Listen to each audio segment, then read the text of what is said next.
talking to Shea, pure silver jewellery designer here at the Quiet Design Studios. So Jean, tell us a bit about what you do and how you got into it. I will. Good morning, Ciara, and thanks for coming. Pleasure.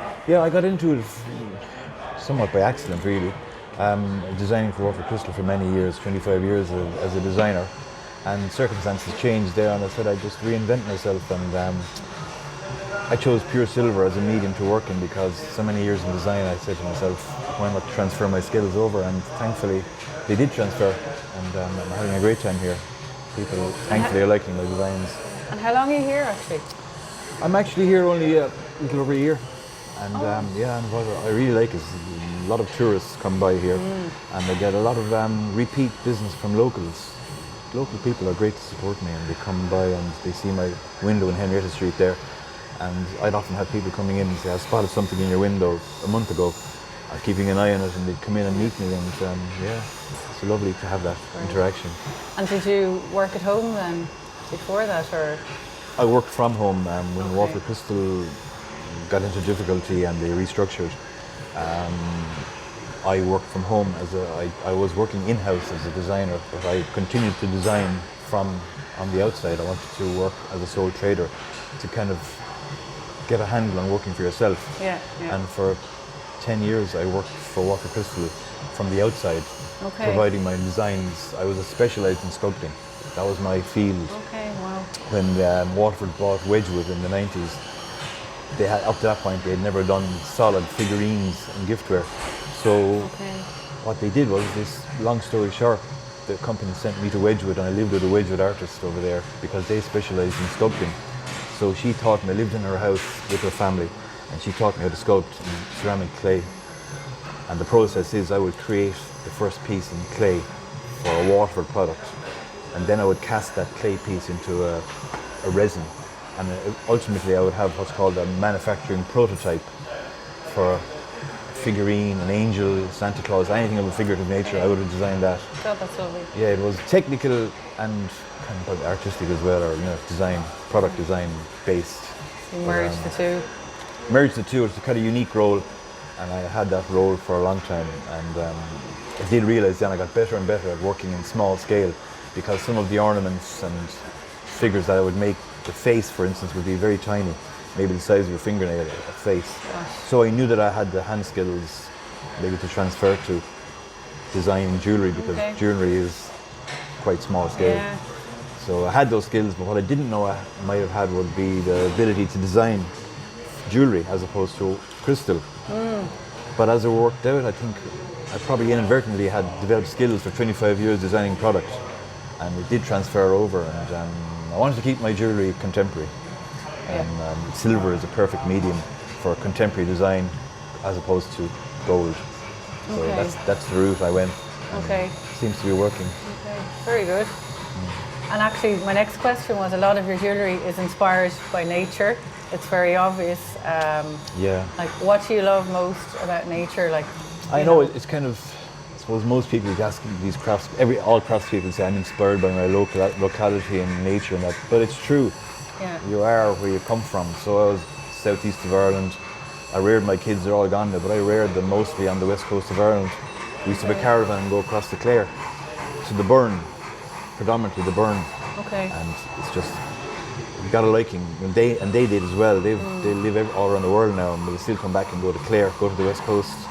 And at home here, we used to always bring them up the mountains, up to Man Falls, and they got a good grounding on their own country. And when you're teaching them that, it kind of comes back into you again as an adult. You may have slid it over when you're younger, but you get reintroduced to it again, in a nice way. So when I was designing the range, I wanted to do obviously nature. So one of my ranges in the nature collection would be a cascade based on Irish waterfalls and flow, and I wanted to kind of bring that into the concept. It's really lovely. So, I know, and a lot of people, unlike a lot of people in the craft area, where nature is important to them. Inspiration. Yeah, definitely. What's your most relaxing thing to do when you're not working? When I'm not working, I like to go for walks. My wife, and cycle on the Greenway and go up the mountains a lot. And I train. I do a lot of circuit training. Do you? Out in Dunhill area where I come from, yeah. I always train.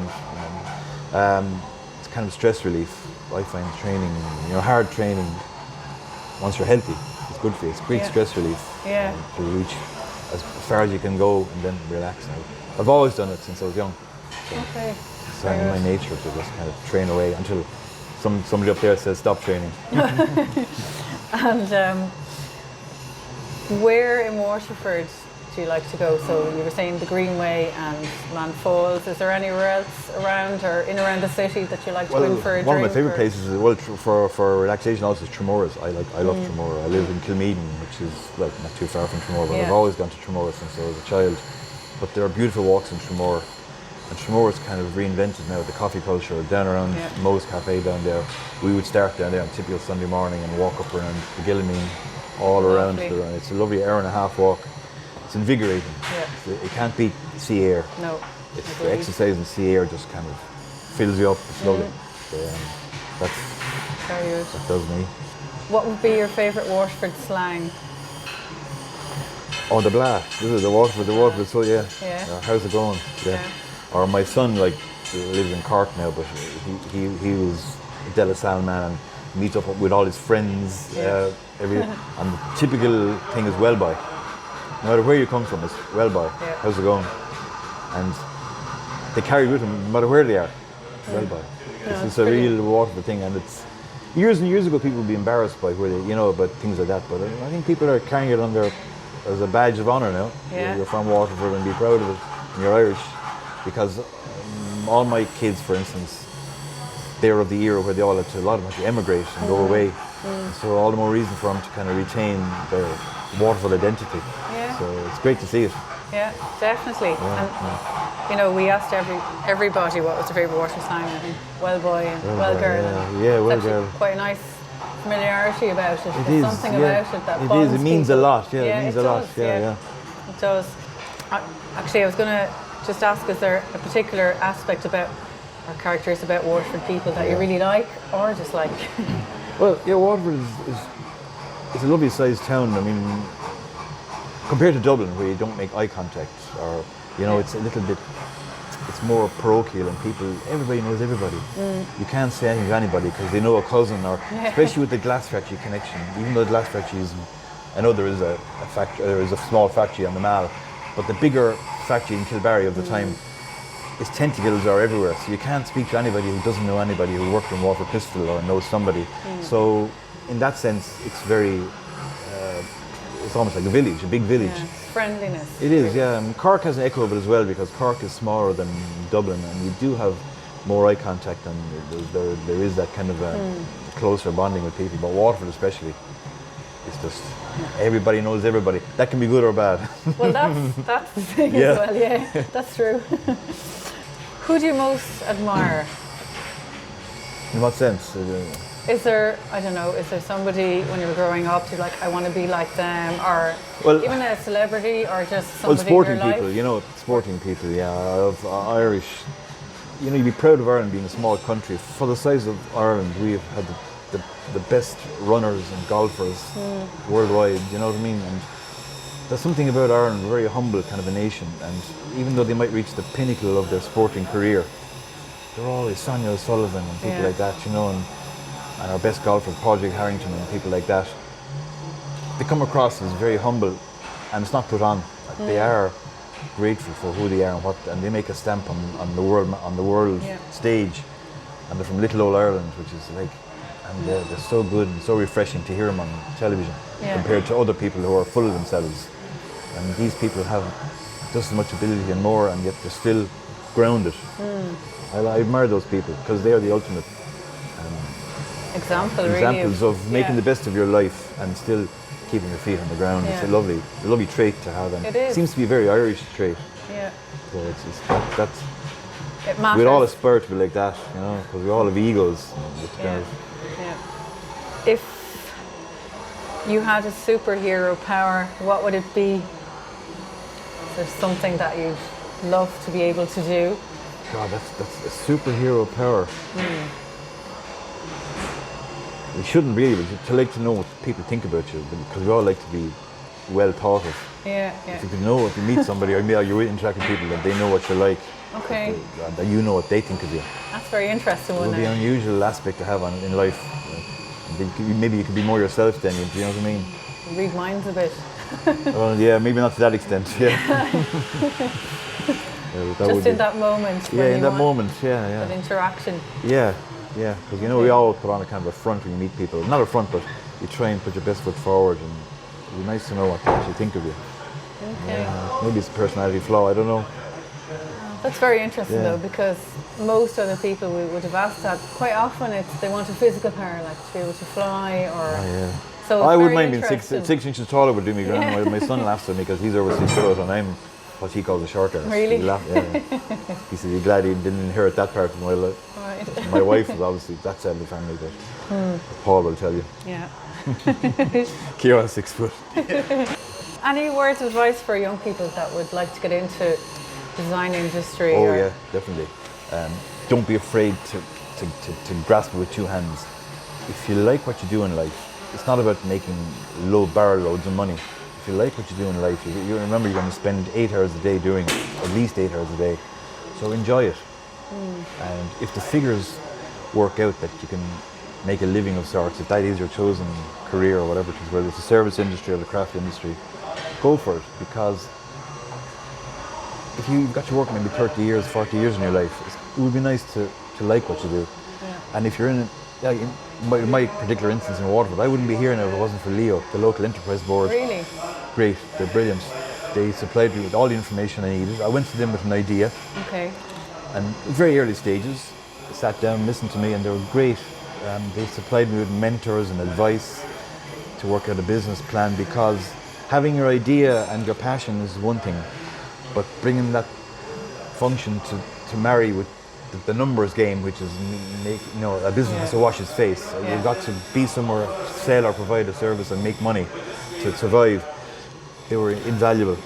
Yeah, okay. Great advice. Always, if you've got an idea to start a business, go to the enterprise board in Waterford here. They're brilliant. I'm sure they'll be delighted. Jackie Gall, Jackie Gall on their team. Even now, I could just pick up the phone and ring Jackie. I think I met Jackie. Yeah. Great people, and they've seen it all, and you'll never be afraid to contact them and think that what they might think of you. They will be open ears. They will listen to you and give you great advice on the reality of what your idea might be and the potential. Okay. And, once you've got fire in your belly and you want to do something, I don't think you should let anybody put you off, assuming that the sums work. And that's where they will come in big time. Okay. They will make sure that your idea is something that's tenable. Viable, yeah. That's important. Okay. Yeah, because you've got to, unfortunately, in life, you've got to have a roof over your head and food and pay your bills, and it's great to be able to do something that can do that for you, and like it. It's really good, solid advice for anyone thinking of getting into design, or if they're creative. And if you're creative, then you can even have a part-time business, work from home, or whatever it is. Go to the local enterprise board. Okay. They're all ears and they're all help. They've got somebody who will be an expert in whatever you do, whether it's the craft, the service. They've got somebody that can help you in some way. That's fantastic. Guaranteed, it is good to know. That's really great. And always there for you, not just on the startup. They're there for any advice and help, up to and including a grant to start up your business. Okay. If it comes to that point, they will come in behind you. So that's a big one. Amazing. I wouldn't be here without them. That's the fact of the matter. So, credit where credit is due. Yeah. And I work hard here, but there's more than one person involved in any kind of a reason of success. It takes a lot of things to happen. And would you be here 5 days a week then? Yeah, 6 days. 6 days, really? Because it's retail based, and Saturday would be a good business day here. Okay. And thankfully I'm busy, so I'm here making jewellery. I'm not in here waiting for a customer to come in. Thankfully I can make my jewellery. Because people can buy online, right? Yeah, online as well, and also, online is another aspect of it. Would you have a lot of people buying online, or would you be more I would have a reasonable amount, and I could, hand on heart, I could improve that, because I'm not good at social media, and that's one area where Leo were helping me. They've assigned me a mentor to help me with social media, Instagram and that, and Right. it's a beast because you've got to put time into it to get something back. Yeah. And I know I would get more traffic on the website the more I put into it. It's just to get that balance right. Okay. But thankfully right now I'm very busy making jewellery and selling. I had a great Christmas, thank God, due to local support. Yeah. And I'm making jewellery here full on because I know I've got Valentine's Day coming up, and I also have the summer market, which is like, have to have stock, which is great. Yeah. If you were to say to me a year ago I'd be here a year later still making jewellery, I wouldn't be able to answer, but now I can say I'll hopefully be here next year still making jewellery. I'm sure. Because they like the designs, I suppose, the main thing. So. Do you want to show us some of your designs actually? I will, yeah. Get my glasses first because I'm half blind.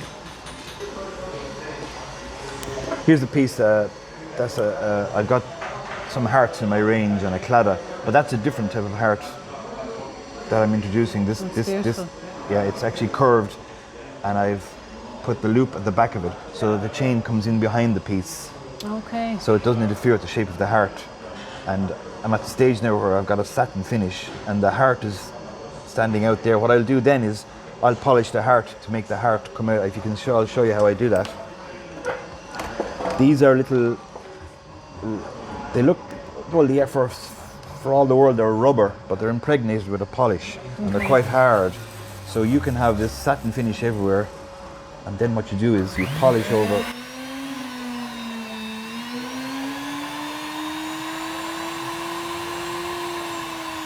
So now it's starting to shine. That's a medium wheel, and now I put a fine wheel on that.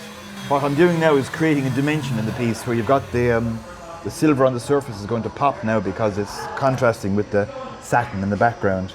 So that's a certain grade wheel. I have a little wheel here, that's a finer wheel. Here we go. Yeah, there's no quick way to do polishing is one of the harder, well, the slower aspects of making jewellery. There's no way around it, you have to just take your time.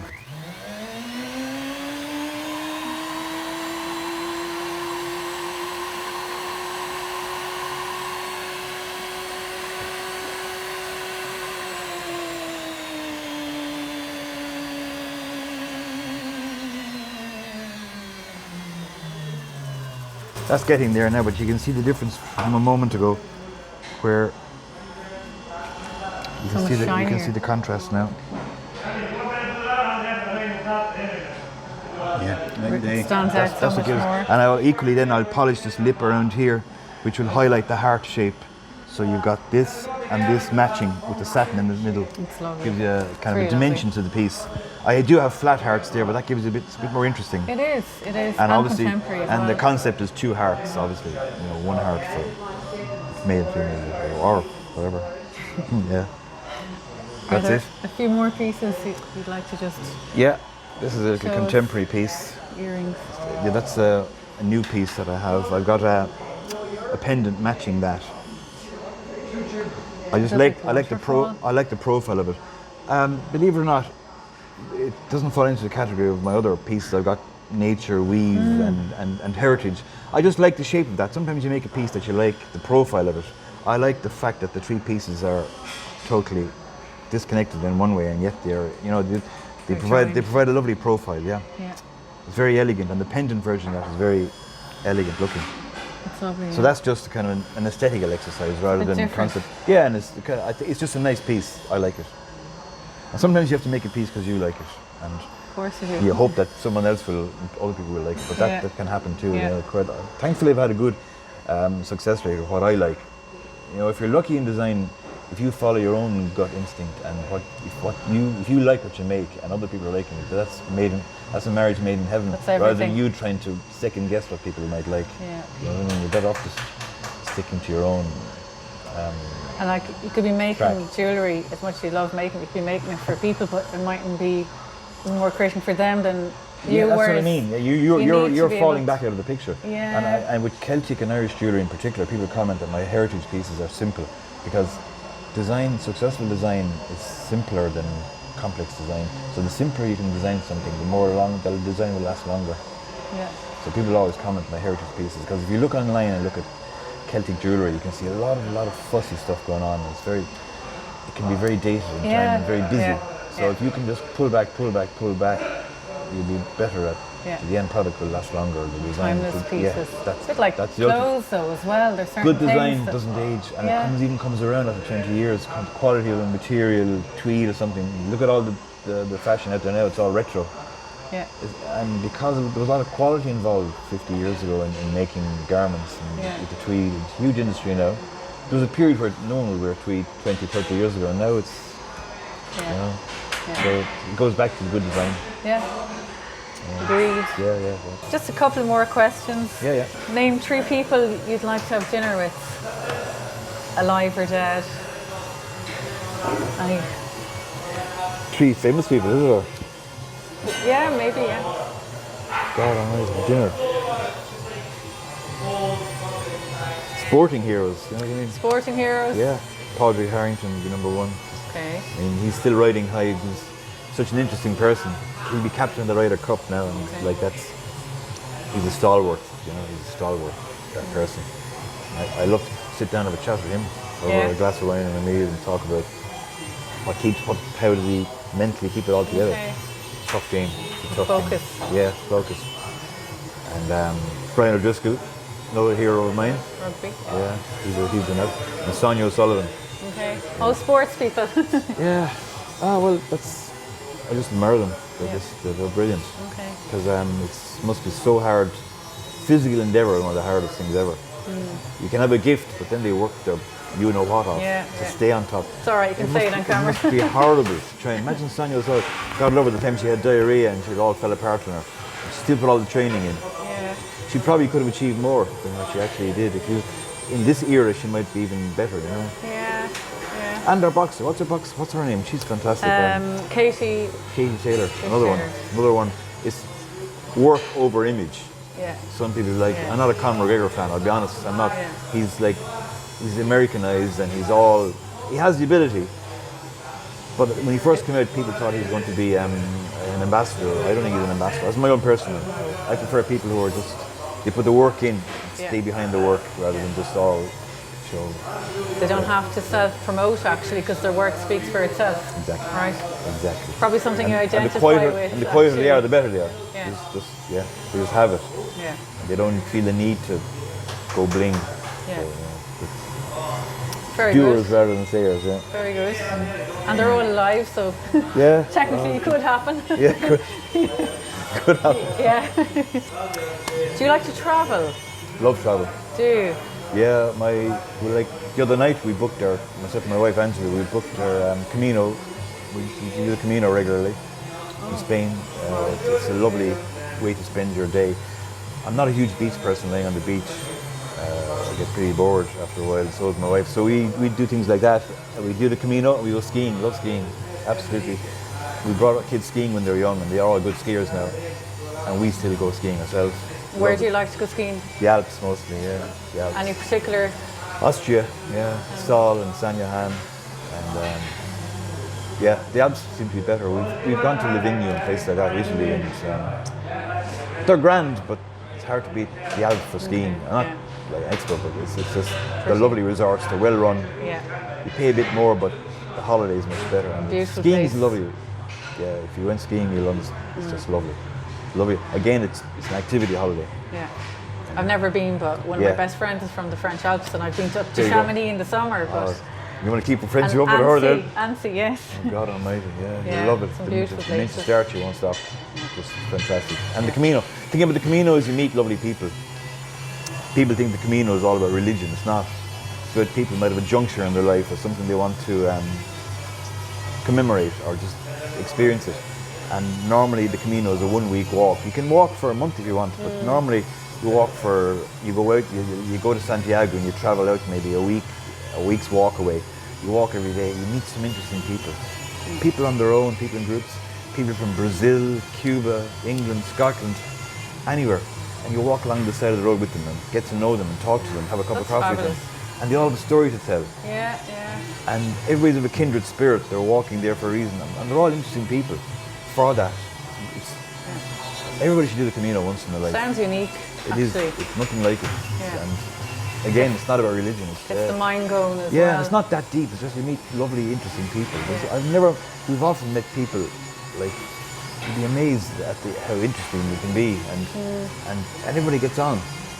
Yeah. It's lovely. If you're that way inclined, some people are insular, they mightn't be too keen on. You literally just bump into them on the road, or you might just stop at a little coffee shop, and they happen to be standing up from their table at the same time as you, and you're walking out the road with your stick, and you say, hello, Buen Camino. The slogan is Buen Camino. Yeah. And then they talk to you, and where are you from? Where are you from? And you could be talking for 2 or 3 hours, and you might stay walking for the whole day together, or you might just stay for an hour together. Yeah. It's brilliant. It is amazing. It is. Not something you get to do. It's different from walking into a pub and you meet someone at the bar and you can talk for a little while, but you know. There's a bonding there. You might stay overnight in some little village in the middle of northern Spain. Is very agricultural. It's like the west coast of Ireland. Okay. You walk through little boreens with farmyards and old men stacking hay in their 70s. Yeah. And when you're walking out of a sleepy village in the morning, it's a misty morning, and you put your backpack on and you walk up a little hill, and there's all this line of people ahead of you with their sticks. They're all walking the same way to the same distance. No, they're all on the same path. Yeah, it does tie everyone like together because you're all doing the one thing for all different reasons. All different reasons, but kind of closely related reasons, you know. Yeah. There's exercise, there's health, there's communication, there's just... And then you might come across a little pile of stones on the side with a little sign saying, in commemoration of someone, one of their friends might have died since the last time they went on the Camino. So, and that little... And no one would touch... They could just be a little pile of pebbles, and no one will disturb them. They'll stay there. They won't be thrown away or left there. Quite special, actually. Respect. So, Very good. Lovely, It's nice to have something to look forward to. I think I'm one of millions. Everybody books their holidays, and every time you open the Sunday paper, it's holiday, sun. But, you know, it's how we get through the winter, isn't it? Definitely. January is my favourite month, but you know, you got to just power through it. Yeah, you need it. Nearly at the end of it now, anyway, Jean. Exactly, Just a couple of last questions. Who would play you in a film of your life? Quite a random one, but... Who would play? Tommy Tiernan. Tommy Tiernan. Luke's kind of like me. He's another fella I like. I like Tommy Tiernan. Yeah, he's funny. He's funny. He's not everybody's cup of tea. He's very deep. So he'd play you? Yeah. Great. He might get me. Yeah. Probably make a laugh at a joke at me, Yeah. Do you have any jokes to tell us, actually? No, I don't. No? I'm not a good joke teller, sure? Unfortunately. My son will tell you I'm the master of dad jokes, which are they're so bad you can't even tell them. You know? Really? We're in a WhatsApp group, and I'd say something, I'm thinking, Kieran will get back to me. Oh no, more dad jokes. And then he said to me one time, I'm getting really worried now. He said, why? Because some of my mates are telling me in the pub that's one of your dad's jokes, you know what I mean? And he said, oh fuck, I'm in trouble now. I'm just turning into you. Now we're really dying to know. I'm turning into you. But that's it, Funny. That's a wrap. Thank you so much, Jean. Oh, that's lovely. Really that was easier than I thought. You're so relaxing to talk to us. So